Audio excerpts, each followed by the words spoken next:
addict for another 4 years. At kung sabihin mo hindi nila alam, address sabihin ko, wag tayo magbulahan. Alam ninyo yan noon, alam ninyo ngayon yan. Sabihin lang ninyo, kaya kung gano'n na lang, sabihin ko sa lahat ng mga bata dito sa Pilipinas, guys, follow the president, start smoking marijuana and graduate sa Cebu. Ang presidente, gano'n. The best example is gano'n. But people are looking up to you as a patriot and nationalist. Ikaw yung And people looking at me because that president is silent. Kita mo ulit siyang ginawa.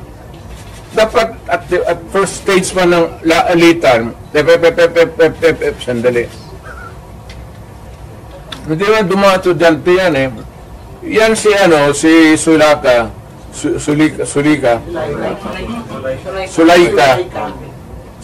anak ni Joe Lopez yan. Sigma Rowan. So marami yan siyang dyan.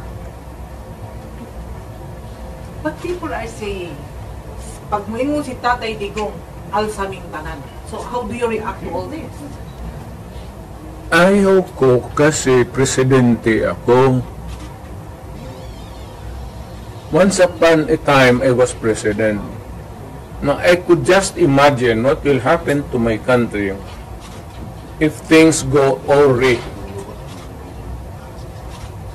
Ganyan na. So, hindi manggaling sa akin. It's been awry. Kung ang tao na mayor ang pupunta at mag-alsa. So, I will take my cue from the military. Kung sabihan nila na they will take this step, I will support it. Sige, Mayor, samahan mo kami, magpunta tayo doon sa tignan nating records. We will ask. Tapos ganun. I will follow. As the former president, do you see the repeat of history? No. Leave me out. Ako basta kung may mga ganong uprising, sinabi ko na sa kanila, I'm out. Wala akong participation. But will you not... No, nothing. To enjoy, just... No, nothing. You're just airing out as a citizen. Mayor, I mean,